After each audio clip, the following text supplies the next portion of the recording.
Police को request की है, लेकिन उससे बड़ी कंट्रोवर्शियल बात जो उन्होंने की है वो की है उन्होंने सऊदी अरब के बारे में एक ऐसा इंकशाफ कर दिया जो हम इंकशाफ भी नहीं कह सकते, कि इल्जाम कह सकते हैं। एक ऐसा इल्जाम लगा दिया है कि जो कि नाकाबिले यकीन है। उसकी डिटेल आपको बताते हैं। और तीसरा पार्ट उसका एक और है जो जनरल बाजवा से मुतल्लिक है। जनरल बाजवा पे भी एक इल्जाम उन्होंने लगा दिया।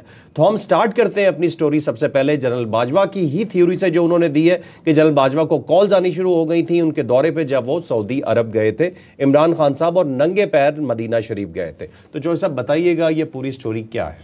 अच्छा, जो इमरान खान साहब की जो पहली विजिट थी सऊदी अरब की वो अक्टूबर के महीने में हुई थी 2018 में। आपको अगर याद हो ये 23 और 24 अक्टूबर 2018 था और ये उनकी फर्स्ट विजिट थी सऊदी अरब की एज ए प्राइम मिनिस्टर। और इस विजिट के अंदर जो जनरल बाजवा साहब थे वो भी शामिल थे और उनकी बेगम भी शामिल थी इसके अंदर, इसमें कोई शक नहीं है। और ये जो दौरा था बड़ा ही वार्म किस्म का दौरा था और सऊदी अरब ने बहुत खुश दिली के साथ, बल्कि क्राउन प्रिंस ने और किंग ने दोनों ने इमरान खान साहब और उनकी पूरी टीम को वेलकम कहा था सऊदी अरब के अंदर। और इसमें कोई शक नहीं कि इमरान खान साहब नंगे पाँव मदीना मुनव्वरा गए थे। सबसे पहले वो मदीना मुनव्वरा गए थे, उम्रा उन्होंने उसके बाद किया था और नंगे पाँव वो गए, जुराबें उन्होंने पहनी हुई थी बहरहाल। और जो गवर्नर थे मदीना मुनव्वरा के उन्होंने उनका इस्तकबाल किया था। उसके बाद वो गए और वहाँ उनके लिए बाकायदा मस्जिद नबवी का दरवाज़ा खोला गया था जो रसूल अल्लाह सल्लल्लाहु अलैहि वसल्लम का हुजरा मुबारक है। और दरवाज़ा खोल के पूरा वफ्द जो था उसके अंदर गया तो बड़ी देर तक इमरान खान साहब अंदर रहे थे। अब उसके बाद फिर वो ज़ाहिर उम्रे के लिए ले गए तशरीफ़ और वहाँ पे भी उनको क्राउन प्रिंस ने वेलकम कहा और उनकी बड़ी खिदमत की गई। फिर इनके लिए खाना काबा का दरवाज़ा खुला था और उसके बाद वो बड़ी देर तक खाना काबा के अंदर रहे और बेगम साहबा भी उनके साथ थे, ये बात भी दुरुस्त है। ठीक है। फिर उसके बाद क्राउन प्रिंस के साथ मुलाकात हुई, फिर किंग के साथ इनकी मुलाकात हुई और यही वो विजिट थी जिसके अंदर इनको बहुत ज़्यादा तहाइफ मिले थे। अब दो किस्म के तहाइफ मिले जो ज़ाहिर बड़ी दिलचस्प बात है जो मैं आपके सामने फर्स्ट टाइम रखने लगा। ठीक है। एक तो वो तोहफे थे जो बाकायदा सरकारी तौर पर इनको दिए गए थे और वो ज़ाहिर डिक्लेयर हुए और उसी का बाद में कोई कंट्रोवर्सी भी बनी क्योंकि उसके बाद भी बहुत सारे तोहफे मिलते रहे बुशरा बीबी को भी और इमरान खान साहब को भी। और कुछ ऐसे तोहफे भी थे जो गैर सरकारी थे, जो किसी जगह रजिस्टर्ड नहीं हुए, बस उन्हें दे दिए गए और उन्हें चुप करके अपने घरों में ले जाए गए। और बुशरा बीबी ले गई और इमरान खान साहब भी ले गए और फिर उनके साथ जो वफ्द मौजूद था वो भी ले गए। ठीक है। और उसका किसी जगह पे इंदराज नहीं हुआ। लेकिन अगर आप उसको डिस्कवर करेंगे तो आपको पता चल जाएगा कि वाकई इस किस्म के तहाइफ भी थे जो किसी जगह रजिस्टर्ड नहीं हुए। अब यहाँ पे एक सवाल ये पैदा होता है कि अगर इमरान खान साहब जब वहाँ पहुँचे और नंगे पाँव उन्होंने देखा उनको, तो क्या उसके बाद इतनी ज़्यादा रिस्पेक्ट करनी चाहिए थी इमरान खान साहब की? अगर सऊदी अरब ने देखा कि ये तो वाकई गलत आदमी इलेक्ट कर लिया या सेलेक्ट कर लिया फ़ौज ने और ये तो हमारे मुल्क को भी ख़राब करेगा और पाकिस्तान के साथ साथ, तो फिर तो उनको चाहिए था कि ज़रा सर्द महरी का मुजाहरा करते, जबकि उन्होंने कोई सर्द महरी का मुजाहरा नहीं किया था। उनके लिए मस्जिद नबवी का दरवाज़ा खोला गया हुजरा मुबारक का। फिर उसके बाद उनको उम्रे के दरमियान बड़ी सहूलतें दी गई। फिर उनके लिए खाना काबा का दरवाज़ा खोला और वहाँ पे फिर बड़ी देर तक रहे। अच्छा, इससे पहले ये याद रखिएगा कि जब वो मस्जिद नबवी तशरीफ़ ले गए थे इमरान खान साहब, तो जब रिक्वेस्ट की गई कि मस्जिद नबवी में वो दरवाज़ा खोला जाए रसूल अल्लाह सल्लल्लाहु अलैहि वसल्लम से मरसूख, तो उन्होंने कहा था कि इस महीने में ये दरवाज़ा नहीं खुलता क्योंकि रमज़ान का महीना था मेरा ख्याल है और उस वक्त हम नहीं खोलते, रवायत नहीं है। लेकिन जब गवर्नमेंट ने दोबारा कहा तो उन्होंने इमरान खान साहब की मोहब्बत में वो दरवाज़ा आउट ऑफ द वे खोला, जो कि उन दोनों में ये दरवाज़ा नहीं खुलता। तो ये तक उन्होंने सहूलत दी इमरान खान साहब को। फिर उसके बाद ज़ाहिर उम्रा किया और खाना काबा का दरवाज़ा खुला, वहाँ पे तो बड़ी देर तक इमरान खान साहब, उनकी अहलिया और बाकी लोग उसके अंदर रहे। उसके बाद फिर क्राउन प्रिंस के साथ उनकी मुलाकात हुई और वहाँ पे बहुत ज़्यादा तहाइफ भी दिए कि और उनको अपना भाई भी डिक्लेयर किया क्राउन प्रिंस ने। फिर किंग के साथ मुलाकात हुई, वहाँ उन्होंने भी तोहफे दिए और उन्होंने भी इनको अपना बेटा करार दिया और बड़ा इनको मोहब्बत के साथ, गर्मजोशी के साथ इनको रुखसत किया। बल्कि क्राउन प्रिंस ने गाड़ी चलाई इनकी और गाड़ी चला के वो एयरपोर्ट पे उन्होंने इनको ड्रॉप किया। अच्छा, अब सवाल ये है कि अगर फिर वही सवाल है जी कि अगर उनको इतना बुरा लगा था तो फिर उन्हें सर्द महरी का मुजाहरा करना चाहिए था, इतना ज़्यादा आगे नहीं बढ़ना चाहिए था ताकि पता चल जाता कि अफवाज पाकिस्तान को भी और प्राइम मिनिस्टर को भी कि सऊदी अरब जो है वो माइंड कर गया। फिर जब वो वहाँ से वापस आ गए तो उसके बाद दौरे होते रहे इमरान खान साहब की, हर बार उनको वार्मली वेलकम किया जाता रहा। फिर क्राउन प्रिंस उनको एयरपोर्ट पर छोड़ने के लिए भी जाते थे, उनका इस्तकबाल भी बहुत अच्छा होता था। फिर पाकिस्तान को कर्जा भी दिया गया, फिर कर्जा रोल ओवर भी हुआ वहाँ पे, वो भी आपके सामने है। तो फिर बल्कि एक वक्त ऐसा भी आया कि इमरान खान साहब को जहाज़ भी दिया गया, शाही जहाज़ में वो न्यूयॉर्क गए थे और वहाँ पे उन्होंने UN से खिताब भी किया था। फिर उस जहाज़ को वापस भी बुला लिया गया था रास्ते में इमरान खान साहब को उतार के। फिर कतर एयरवेज से इमरान खान साहब वापस आए थे, बल्कि पूरा वक्त जो था वो एयरपोर्ट के ऊपर खजल हो गया था। और उसकी बुनियादी वजह यह है कि जब जहाज़ में ये वापस आने लगे थे और जहाज़ जब कनाडा के ऊपर से गुजर रहा था, तो वहाँ पे इमरान खान साहब ने अपने लोगों से कहा था कि देखो वहाँ पे हमारी इतनी ज़्यादा फ़ौज है, तो हम वहाँ पे एक ही मरतबा कब्ज़ा क्यों नहीं कर लेते सऊदी अरब में। अच्छा। यानी इस लेवल की बेवकूफ़ी और हमाकत वाली बात भी इमरान खान साहब ने की। और वो ज़ाहिर है जहाज़ बग्ड था, उसके अंदर तो कन्वर्सेशन सुनी जा रही थी। तो फौरी तौर पे जब ये रिपोर्ट हुआ वहाँ से फ़िज़ा के अंदर से ही, तो हुक्म दिया गया कि जनाब इनको उतार के आएँ वापस ही न्यूयॉर्क। तो फौरी तौर पे हुक्म दिया गया कि इनको वापस उतार के आएँ। तो उसके बाद वो जहाज़ वापस आया और बताया गया जी टेक्निकल फॉल्ट हो गया, तो हम आपको वापस छोड़ने जा रहे हैं। जब टेक्निकल फॉल्ट भी पाकिस्तान ने कहा था, उन्होंने कुछ नहीं कहा, उन्होंने कहा जी बस हम आपको वापस छोड़ रहे हैं। और उसके बाद जहाज़ वापस जा रहा है, खाली जहाज़ वापस जा रहा है। और सारे वक्त को वो एयरपोर्ट के ऊपर छोड़ गए। अब छोड़ गए, उसके बाद कुछ समझ नहीं आ रही थी कि किसने कैसे जाना है। बड़ी मुश्किल से इमरान खान साहब के लिए कतर एयरवेज़ के अंदर ये और उनके शायद MS थे, इन दोनों के लिए फौरी तौर पे फर्स्ट क्लास की टिकट का सीट का बंदोबस्त किया गया। और उसके बाद इमरान खान साहब और इनके मिलिट्री सेक्रेटरी जो हैं वो वापस आए, और बाकी सब लोग जो थे वफ्द के अंदर मौजूद, वो बड़ी मुश्किलों से मुख्तलिफ एयरलाइंस के ऊपर, मुख्तलिफ एयरपोर्ट से ऊपर धक्के खाते हुए वापस आए। चौधरी साहब, ये इल्ज़ाम भी बताइएगा, बुशरा बीबी ने इल्ज़ाम क्या लगाया है जिसके बाद ये सब कुछ हो रहा है? आगे चलते हैं ना जी। तो ये अब मसला यही था कि जब अगर फ़र्ज़ करें कि आप ये समझते हैं कि सऊदी अरब ने माइंड किया था इनके नंगे पाँव सऊदी अरब चलने पे, तो फिर तो ये सारा मामला नहीं होना चाहिए था, इस लेवल तक तो कभी भी नहीं जाना चाहिए था। फिर उन्हें बार बार इनको बुलाना नहीं चाहिए था, बार बार इनका इस्तकबाल नहीं करना चाहिए था, बार बार इनको तोहफे तहाइफ नहीं देने चाहिए थे। बल्कि बुशरा बीबी ने अपनी एक साहबजादी का निकाह भी सऊदी अरब के अंदर किया था, बल्कि मस्जिद नबवी में किया था। अच्छा। और वो मस्जिद नबवी के अंदर निकाह करने की इजाज़त भी दी गई थी, फिर वहाँ पे इनको तहाइफ भी मिले थे, बल्कि पैसे भी दिए गए थे। तो अब अगर इतना बुरा मामला था तो इस लेवल पे तो जाने की इजाज़त नहीं देनी चाहिए थी सऊदी अरब को। अब बुशरा बीबी ने अचानक इस वीडियो के अंदर ये अनाउंसमेंट कर दी कि जब इमरान खान साहब नंगे पाँव वहाँ गए थे, तो उसके बाद जनाब बाजवा साहब को टेलीफोन आने शुरू हो गए थे। अब आगे चल के वैसे अजहर मशवानी साहब ने इसको ट्विस्ट देने की कोशिश की, जो मैं आगे चल के बात भी करूँगा, लेकिन जो उनकी फर्स्ट वीडियो है उसके अंदर यही इंप्रेशन आता है कि सऊदी अरब से उनको फ़ोन आया था। और उस पर उन्होंने कहा जी कि उन्होंने कहा कि हम तो यहाँ पे शरीयत ख़त्म करना चाहते हैं। सऊदी अरब के अंदर शाही ख़ानदान जो है शरीयत को ख़त्म करना चाहता है। और उन्होंने कहा कि आप किसको उठा के ले आएँ जो इस हद तक जो अकीदत के अंदर बहुत गरक है कि वो नंगे पाँव मदीना मुनव्वरा जा रहे हैं। ठीक। तो उसके बाद वो फ़ोन आने शुरू हो गए। फिर उन्होंने कहा जी हमें बहुत सारे लोगों ने बताया, क्योंकि जनाब बाजवा साहब और उनकी जो फैमिली है उन्होंने लोगों को बताया, और मुख्तलिफ एजेंसीज़ इसको रिकॉर्ड कर रही थी, तो हमें एजेंसीज़ वाले लोगों ने बताया, लेकिन इमरान खान साहब ने कभी ये बात किसी जगह पे नहीं की। और मैं ये बात आपको बता रही हूँ। उनका कहने का मतलब ये था कि इमरान खान साहब के ऊपर जो कुछ आज गुजर रहा है उसकी बैकग्राउंड ये है कि 2018 में जब वो नंगे पाँव सऊदी अरब गए थे और मदीना मुनव्वरा की सरजमीन पे उतरे थे, तो उसके बाद इनके खिलाफ ये कार्रवाइयाँ स्टार्ट हो गई। ठीक है। तो इमरान खान साहब उससे पहले जो कहा करते थे कि अमेरिका की साजिश है, अब मेरा ख्याल है सऊदी अरब की साजिश पे निकली। और इससे पहले मरवत साहब ने भी ये कह दिया था, आपको याद हो, फिर पाकिस्तान तहरीक इंसाफ को लिख के तहरीरी तौर पर उस बयान से अपने आप को अलग करना पड़ा था। और मेरा ख्याल है ये जो मोहतरमा ने हरकत की है नाकाबिले बर्दाश्त है, और ये पाकिस्तान और सऊदी अरब के रिलेशंस को मुकम्मल तौर पे ख़राब करने की साजिश है, क्योंकि वहाँ पे 25 लाख लोग हैं सऊदी अरब के अंदर पाकिस्तानी। और अगर इस टाइप की हरकतें होती रही तो ये ना हो कि किसी दिन सऊदी अरब हमारे तमाम पाकिस्तानियों को वहाँ से निकाल दे। इससे पहले वाक़यात हो चुके हैं। मिस्र के सारे लोगों को एक बार मुकम्मल तौर पर निकाल दिया था, और लोगों के घरों के अंदर खाना पका हुआ उनके टेबल पर ही रह गया था, और उनकी गाड़ियाँ स्टार्ट ही रह गई थी। अच्छा। और उनके घरों के AC भी चल रहे थे, लाइटें भी चल रही थी, उनको सबको उठा के उन्होंने कहा जाओ भाई, और सबको वापस भेज दिया था। बड़ा अरसा फिर रिलेशन ख़राब हुए, बड़ी मुश्किल से फिर रिलेशन दोबारा बहाल हुए। अभी भी जो मिस्री हैं वो इतनी तादाद में वहाँ नहीं है जितनी तादाद में उस वक्त जब उनको निकाला गया था। तो अब बुशरा बीबी ने जो कुछ ये फरमाया है, मेरा ख्याल ये बहुत ख़तरनाक है, और इसके जो नताइज हैं वो बहुत ही ख़तरनाक निकलेंगे।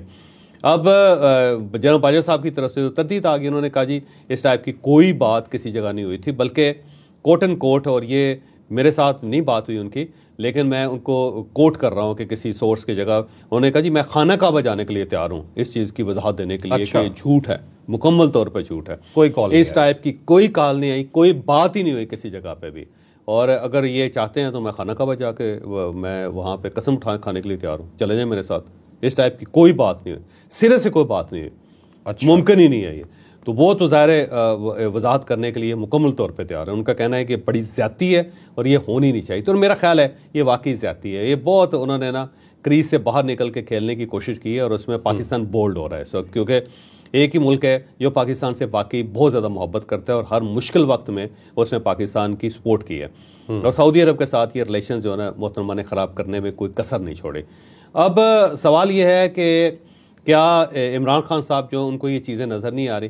देखें, इमरान खान साहब जो हैं वो बड़े अथॉरिटेरियन हैं और उनका जो रवैया बड़ा हाकमाना है और पूरी पार्टी के अंदर कोई शख्स भी ऐसा नहीं है जो इमरान खान के सामने ऊफ भी कर सके या उफ भी कर सके। सब लोग हाथ बांध के खड़े होते हैं और इमरान खान साहब की विल एंड विश के मुताबिक चलते हैं। लेकिन इमरान खान जब बुशरा बीबी के सामने आता है तो वो मुकम्मल तौर पे पानी बन जाता है। अच्छा। और बुशरा बीबी जो है ना वो असर्ट करती है इनके ऊपर। और यही वजह है कि बुशरा बीबी ने जिस शख्स को तैनात किया था, जिसके ऊपर दस्ते शफ़क़त रखा था, इमरान खान साहब ने उसके बारे में कभी कोई बात नहीं सुनी थी।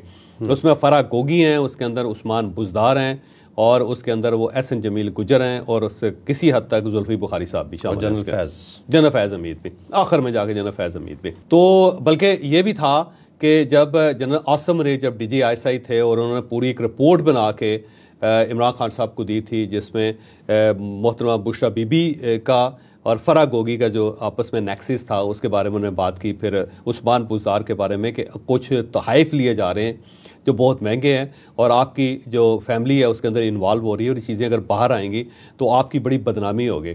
तो इमरान खान साहब ने बजाय इसके कि फ़राह गोगी से पूछते या बुशरा बीबी से पूछते, उन्होंने जनरल आसिम मुनीर साहब को फारिग कर दिया था। इस हद तक इमरान खान साहब बुशरा बीबी के इन्फ्लुएंस में है और बुशरा बीबी के इस कदर इन्फ्लुएंस में है कि बुशरा बीबी ने इमरान खान साहब से कहा था कि जब तक आप इक़्तिदार में हैं आपने इंग्लैंड नहीं जाना। तो आप देख लें, इमरान खान साहब इंग्लैंड नहीं गए बुशरा बीबी के कहने की वजह से। फिर उन्होंने कहा कि कराची में तुमने एक रात नहीं गुजारने।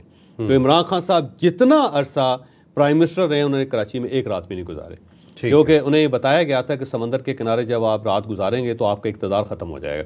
फिर बुशरा बीबी ने कहा था कि 5 बजे आपने हर सूरत बनी गाला वापस आना है, तो आपको दफ्तर में नहीं होना चाहिए क्योंकि इससे ये बुरा शगुन होगा और इससे आपका इक़्तिदार ख़त्म हो सकता है। तो 5 बजे इमरान खान साहब हर सूरत अपने घर चले जाते थे और किसी के जनाजे में और दूसरा है किसी के जनाजे में शरीक नहीं होना। तो इमरान खान साहब किसी के जनाजे में शरीक नहीं हुए। एक बंदे का बताएं जिसके जनाजे में वो शरीक हुए। बड़े बड़े वाक़यात हुए हैं पाकिस्तान के अंदर दहशतगर्दी के, फिर उनके बड़े अजीज़ दोस्त, बड़े करीबी तरीन कोयटा के अंदर हाँ बड़े अजीज़ तरीन दोस्त भी जो थे उनके वो इंतकाल हुआ, लेकिन इमरान खान साहब जो है किसी के जनाजे में शरीक नहीं हुए। ये सारी चीज़ें, फिर ये था कि वो बुशरा बीबी के कहने पे वो पहाड़ों पे चले जाते थे। आपको पता है कि वो नथिया गली चले जाते थे और ये उनका हुक्म होता था कि आपने नथिया गली चले जाना है, आपने यहाँ मैदान में नहीं रहना, तो नथिया गली चले जाते थे। इस कदर वो बुशरा बीबी के इन्फ्लुएंस में और यही इन्फ्लुएंस है कि आज बुशरा बीबी जो है पार्टी को टेक ओवर कर चुकी हैं और वो बाकायदा इंस्ट्रक्शंस देती हैं कि किसने कितने लोग लेके आने हैं, कौन मिनिस्टर रहेगा, कौन चीफ मिनिस्टर रहेगा, किसकी चीफ मिनिस्ट्री खतरे में रहेगी, किसी ने गिरफ्तार नहीं होना, यानी गिरफ्तारी भी सब लोगों के इख्तियार में है कि वो ना गिरफ्तार हों या वो गिरफ्तार हो जाएं। तो इस हद तक जो है ना मेरा ख्याल है बुशरा बीबी ने ये डैमेज कर दिया और ये ऐसा डैमेज है जो कंट्रोल नहीं हो सकेगा। और सऊदी अरब की याद रखें कि उनकी याददाश्त बड़ी ज़बरदस्त है, वो उनका आर्काइव है बाकायदा। तो अगर आप पाकिस्तान की हिस्ट्री को भी देखना चाहें तो जाके सऊदी अरब का आर्काइव जाके देखें। 1947 लेके आज तक पाकिस्तान के साथ जो जो डील हुई है उन्होंने बाकायदा डॉक्यूमेंट्स किए हुए हैं। इस हद तक वो कैलकुलेटेड लोग हैं और उन्होंने रिकॉर्ड रखा हुआ है। तो ये जो चीज़ है मेरा नहीं ख्याल कि सऊदी अरब कभी भूलेगा। तो इमरान खान साहब ने ना सिर्फ अपने लिए मसाइल पैदा कर दिए बल्कि पूरे पाकिस्तान के लिए मसाइल भी पैदा कर दिए और ये जनरल बाजवा के साथ भी ज़्यादती है। ठीक है, और चौधरी साहब मुझे ये बताइएगा, ये सब कुछ होने के बाद 24 नवंबर का एहतजाज आपको होते हुए नजर आ रहा है जब हाई कोर्ट ने भी पाबंदी लगा दी है। वैसे अजहर मिशवानी की एक स्टोरी रहेगी, ये बात वो उस पर कर लेंगे। अजहर मिशवानी साहब ने एक ट्विस्ट किया, उन्होंने कहा जी देखें बुशरा बीबी की जो तकरीर है या जो वीडियो है उसके अंदर उन्होंने सऊदी अरब का तो नाम ही नहीं लिया, बल्कि उन्होंने कहा जी कि जो जनरल बाजवा साहब हैं वो अपने ससुर जनरल एजाज़ अमजद साहब के ज़रिए असर थे और जनरल एजाज़ अमजद साहब और उनकी बेगम ने इनको फ़ोन किया था जनरल बाजवा को कि हम तो यहाँ पे शरीयत ख़त्म करना चाहते हैं, पाकिस्तान में शरीयत ख़त्म करना चाहते हैं और आप किसको उठा लाए। तो अब इसमें 3-4 बड़ी दिलचस्प चीज़ें। पहली बात तो ये पाकिस्तान के अंदर शरीयत है ही नहीं जिसको ख़त्म करना है आपने। शरीयत तो इस वक्त सऊदी अरब में है और उसके बाद ईरान के अंदर है। तो 2 ही मुल्क हैं जिसके अंदर इस वक्त शरीयत है, बाकायदा शरी सज़ाएँ दी जाती हैं। एक ईरान है और वो ज़ाहिर है अहले तशी हैं और वो शिया फ़िरके के मुताबिक वो शरीयत के ऊपर पाबंदी। अफगानिस्तान एक दावा करता है। अफगानिस्तान अभी उसके अंदर शुरू हुआ है, लेकिन उसको भी हम मुकम्मल तौर पर नहीं कह सकते, बस एक दावा ही किया जा सकता है। और दूसरी साइड पे सऊदी अरब है। जो पुरानी स्टेट्स हैं उनके अंदर एक ईरान है और दूसरा सऊदी अरब है जिसके अंदर शरीयत के मुताबिक सज़ाएँ दी जा रही हैं। और अफगानिस्तान के अंदर अब स्टार्ट हुआ है। तो इसके अलावा तो कोई मुल्क ही नहीं। तो पाकिस्तान के अंदर तो शरीयत है नहीं कि जिसका खात्मा करना था। दूसरा फिर उन्होंने कहा जी किसको उठा लाएं, बल्कि उसके अंदर ये हकीकत है कि जनरल बाजवा साहब के साथ इमरान खान साहब की जितनी भी डील होती रही है वो रावलपिंडी के अंदर जनरल एजाज अमजद साहब के घर में होती रही, जो जनरल बाजवा साहब के ससुर हैं। बल्कि जो पहली मुलाकात भी हुई थी इमरान खान साहब की वो जनरल बाजवा के साथ, वो भी जनरल एजाज अमजद के घर हुई थी। ठीक है। और वो मुलाकात थी सादिक और अमीन से रिलेटेड। आपको पता होगा कि सुप्रीम कोर्ट ऑफ पाकिस्तान में इनका एक केस चल रहा था कि इन्होंने जो बनी गाला की अपनी ज़मीन है वो प्रॉपर डिक्लेयर नहीं की थी, इसलिए सादिक और अमीन नहीं है। तो इस पे इमरान खान साहब ने रब्ता किया था जनरल बाजवा साहब से। जनरल बाजवा साहब को नए अभी चीफ बने थे और ये जो रब्ता था ये ओन चौधरी साहब इसकी गवाही देते हैं कि मेरे ज़रिए हुआ था, ओन चौधरी साहब के ज़रिए। और फिर उसमें उस वक्त जहांगीर तरीन साहब भी शामिल थे। तो जहांगीर तरीन और इमरान खान साहब दोनों जनरल एजाज अमजद के घर गए थे और वहाँ फर्स्ट टाइम इनकी वहाँ पे मुलाकात हुई थी। ठीक है। तो ये सारी डील ही एजाज अमजद साहब के ज़रिए होती रही है सारी। तो क्या जनरल एजाज अमजद साहब को ये 2018 में जाके पता चला जब वो प्राइम मिनिस्टर इलेक्ट हो चुके थे और उसके बाद सऊदी अरब गए थे, फिर उन्हें पता चला कि ये गलत आदमी को हमने सेलेक्ट कर लिया है, गलत आदमी को हम लेके आ गए। भाई उन्हें तो पहले से पता था, सारी डील ही वहाँ पर ही होती रही। तो एजाज अमजद साहब के लिए तो कोई चंबे की बात नहीं होनी चाहिए। तो ये कैसे। दूसरी बात ये है कि एजाज अमजद साहब को अपने दामाद को फ़ोन करने की क्या ज़रूरत है, वो फैमिली मेम्बर्स हैं, उनके साथ रोज़ मुलाकात होती थी उनकी। और जनरल बाजवा अपने ससुर की बहुत ज़्यादा इज्जत करती है, बात दुरुस्त है, और उनकी बात वो कभी टालते भी नहीं। बल्कि बाज़ औक़ात ऐसा भी होता था कि कोई ऐसा फैसला कर लेते थे वो जनरल बाजवा साहब जिसको रिवर्स करना बाद में उनको बुरा लगता था, तो एजाज अमजद साहब रिवर्स भी करवा देते थे। मसलन उन्होंने एक बार इस्तीफ़ा देने का फ़ैसला कर लिया था और उन्होंने प्राइम मिनिस्टर को बता दिया था कि जनाब मैं दफ्तर नहीं जा रहा। 2 दिन वो घर पे बैठे रहे थे और उन्हें जनरल एजाज अमजद ने राज़ी किया था कि नहीं ये नहीं होना चाहिए। और इस लेवल तक भी उन्होंने केस रिवर्स करवाए थे। बल्कि किसी जगह फंस जाते थे तो जनरल फैज़ हमीद और बाकी जो लोग थे वो जनरल एजाज अमजद से रब्ता करते थे और वो आके जनरल बाजवा को कहते थे कि नहीं ये नहीं करना। तो अब एजाज अमजद साहब को एक तो फ़ोन करने की क्या ज़रूरत है, जब वो रहती घर के अंदर है तो फ़ोन करके उन्हें जनरल बाजवा को क्यों कहना है कि भाई साहब ये आपने क्या किया, हम तो यहाँ पे शरीयत ख़त्म करना चाहते हैं। भाई वो आप उनकी डाइनिंग टेबल पे बैठ के ये बात कर लें। और लाने वाले भी खुद हैं, सिफारिशी भी खुद है, सिफारिशी भी खुद है और उनके घर के अंदर सारी मीटिंग्स हो रही हैं। तो ये कैसे हो सकता है। तो ये मेरा नहीं ख्याल कि ये कोई चीज़ मानने वाली चीज़ है। बस ये एक मिस फायर हो गया उनसे और क्लाशुकोफ चली है और उसमें गलत गोली लगी है गलत आदमी को। वो पंजाबी के अंदर जो साहब खाचबाजी की समझ नहीं आ रहा है कवर किस उसको कवर अब जितना मर्जी कवर करें ये कवर नहीं हो सकेगी, क्योंकि ये एक ऐसा तीर मोहतरमा चला दिया है कि जो अब पाकिस्तान तहरीक इंसाफ के जिस्म के अंदर से निकलेगा वैसे नहीं हो सकता ये, क्योंकि इन्होंने बहुत ही गलत गेम कर दी। ये अमेरिका नहीं है कि जिसके ऊपर आप इल्ज़ाम लगाएं तो वो चुप कर जाए, ये सऊदी अरब है। और सऊदी अरब इस मामले में बड़ा ही सेंसिटिव है, क्योंकि आपने वहाँ पे हिट किया है जहाँ पे वो हिट करना बर्दाश्त ही नहीं कर सकते। आपने ये कह दिया कि वो शरीयत ख़त्म करना चाहते हैं। भाई खुदा खौफी करो, जहाँ पे खाना काबा है, जहाँ पे मस्जिद नबवी है, वहाँ से शरीयत कैसे ख़त्म हो सकती है, मुमकिन ही नहीं है। तो आपने उस जगह पे अटैक कर दिया जहाँ पे आपको अटैक नहीं करना चाहिए। अच्छा जो मैंने आपसे सवाल तो किया था, लेकिन एक सवाल और ज़हन में आ गया यहाँ पे, ये सब कुछ जो बीबी बोली हैं ये खान साहब की मर्जी से था या खुद ही कह दिया? मेरा ख्याल है खुद कह गई हैं। ये थोड़ा सा ना ज़्यादा आगे बढ़ गई हैं, ये ऐसा करना नहीं चाहिए था इनको। इमरान खान साहब की मर्जी से मेरा नहीं ख्याल के सऊदी अरब से, क्योंकि सऊदी अरब की वैल्यू जो है इमरान खान साहब जानते हैं, उनको पता है। लेकिन वो कह रही हैं कि खान साहब ये सोचते हैं और ये कहते हैं, मतलब उन्हें खान साहब ने बताया और वो हमें बता रही हैं, लेकिन खान साहब ये चाहते नहीं थे कि ये हमें बताएं। हाँ, कोई अजीब सी बात है जो मुझे तो समझ नहीं आ रही वैसे। लेकिन मेरा ज़ाती ख्याल ये है कि ये बुशरा बीबी जो है ना खुद ही तसरफ कर गई हैं, थोड़ा सा आगे निकल गई हैं। इतना इनको आगे निकलना नहीं चाहिए था। ठीक है सर साहब, ये बताइएगा 24 का एहतजाज जब आपको नजर आ रहा है इमरान खान साहब करेंगे। इमरान खान साहब के पास इसके अलावा कोई ऑप्शन नहीं है, क्योंकि इमरान खान साहब ने फाइनल कॉल दे दी है। कुछ मुज़ाकरात चलते रहे, उन मुज़ाकरात का जो मेन एजेंडा था वो इमरान खान साहब ने कल बता भी दिया। उन्होंने कहा जी देखें, जब मेरी ज़मानत हो गई थी तो इन्हें नए केस में मुझे गिरफ्तार नहीं करना चाहिए था, इन्हें चाहिए था मुझे रिहा कर देते। और अगर रिहा कर देते तो फिर ये मुज़ाकरात आगे बढ़ सकते थे। तो एक ही एजेंडा था कि इमरान खान साहब को रिहा कर दें, बल्कि बनी गाला में उन्हें हाउस अरेस्ट कर दें, उन्हें फर्स्ट क्लास कैदी डिक्लेयर कर दें। और फर्स्ट क्लास में यही होता है, ए क्लास जिसको कहते हैं, कि बंदा अपने घर में हाउस अरेस्ट हो जाता है, बाहर पुलिस के 2 बंदे बिठा देते हैं आप, और वो बंदा जो रात को निकल के पूरे शहर में घूम फिर के वापस आ जाता है, फिर अपनी डाइनिंग टेबल और अपने बेडरूम के ऊपर वो पाया जाता है।